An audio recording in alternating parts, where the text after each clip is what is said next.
और आज हम बात करने वाले हैं उस टीम की जिसने हर बार सबको सरप्राइज किया है। जी हाँ, चेन्नई सुपर किंग्स यानी हमारी थलाज़ आर्मी। आईपीएल 2026 के लिए रिटेंशन और रिलीज लिस्ट आ चुकी है और फ्रैंकली बोलूँ तो सीएसके मैनेजमेंट ने एक मेगा ओवरहॉल कर दिया है। ये सिर्फ एक रिटेंशन लिस्ट नहीं है दोस्तों, ये सीएसके 2.0 की शुरुआत है।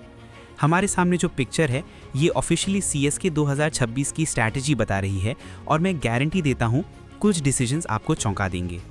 सबसे पहले बात करते हैं उन स्टार्स की जिन्हें सीएसके ने रिलीज कर दिया है। यहाँ कुछ ऐसे ही नाम्स हैं जिन पर यकीन करना मुश्किल है। रविंद्र जडेजा और सैम करन ये दो बिग नेम्स हैं। जड्डू का ट्रेड होना और सैम करन का बाहर जाना सीएसके के लिए एक इमोशनल और स्ट्रैटेजिक डिसीजन है। जड्डू एक लेजेंड है और करन एक मैच विनर, लेकिन सीएसके ने शायद फ्यूचर को देखते हुए ये टफ कॉल लिया है। माथीशा पथिराना, बीबी मलिंगा को रिलीज करना सीएसके के डेथ ओवर बॉलिंग डिपार्टमेंट के लिए एक मैसिव ब्लो है।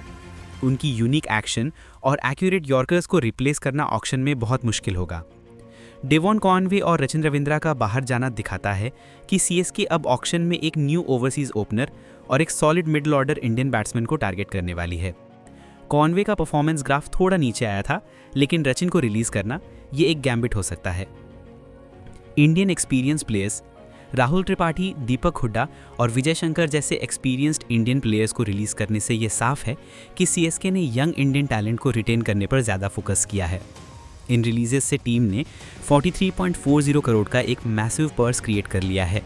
स्लॉट्स लेफ्ट हैं 9, जिनमें से 4 ओवरसीज स्लॉट्स हो सकते हैं। इसका मतलब है सीएसके अब मिनी ऑक्शन में अग्रेसिवली जाने वाली है। अब बात करते हैं रिटेन प्लेयर्स की जो सीएसके की बैकबोन है। एमएस धोनी, थला का नाम सबसे ऊपर है। जब तक धोनी है सीएसके की एनर्जी और स्ट्रैटेजी पर कोई सवाल नहीं। उनका होना ही टीम के लिए सबसे बड़ी एसेट है। ऋतुराज गायकवाड़ कैप्टेंसी की बागडोर ऋतुराज के हाथों में है और मैनेजमेंट ने उन पर पूरा ट्रस्ट दिखाया है। वो सीएसके के लॉन्ग टर्म फ्यूचर के लीडर हैं। संजू सैमसन के नाम के आगे टी यानी ट्रेड का निशान है। ये ट्रेड ही सीएसके का मास्टर स्ट्रोक है। एक इंडियन विकेटकीपर बैट्समैन जो टॉप ऑर्डर में खेल सकता है, वो धोनी के बाद विकेट कीपिंग का ऑप्शन भी है। सैमसन का आना जडेजा के जाने की कमी को थोड़ा कम करता है। पावर हिटर्स और ऑलराउंडर्स शिवम दुबे और जेमी ओवरटन को रिटेन किया गया है। शिवम का इंडियन हिटर के रूप में रोल क्रूशियल रहेगा। डिवॉल्ट ब्रेविस का रिटेंशन भी एक स्मार्ट मूव है। वो एक एक्साइटिंग यंग टैलेंट हैं। मुकेश चौधरी, खलील अहमद और नेथन एलिस जैसे क्वालिटी पेसर्स के साथ साथ नूर अहमद और श्रेयस गोपाल को रिटेन किया गया है। ये दिखाता है कि सीएसके ने इंडियन पेस काटरी को बिल्ड करने पर ध्यान दिया है। सीएसके की इस लिस्ट से ये बात क्लियरली सामने आती है कि ये टीम एक ट्रांजिशन फेज से गुजर रही है। मैसिव पर्स 43.40 करोड़ के साथ सीएसके ऑक्शन में 1 या 2 मार्की प्लेयर्स को टारगेट कर सकती है। पथिराना, कॉनवे और रचिन के जाने के बाद सीएसके को डेथ ओवर स्पेशलिस्ट पेसर, एक क्वालिटी ओवरसीज ओपनर और एक स्पिन ऑलराउंडर की सख्त ज़रूरत होगी। एडम सैम्पायर, ट्रेंट बोल्ट जैसे एक्सपीरियंस प्लेयर्स पर बिड लग सकती है। संजू सैमसन का आना सीएसके को बैटिंग में एक न्यू डायमेंशन देगा।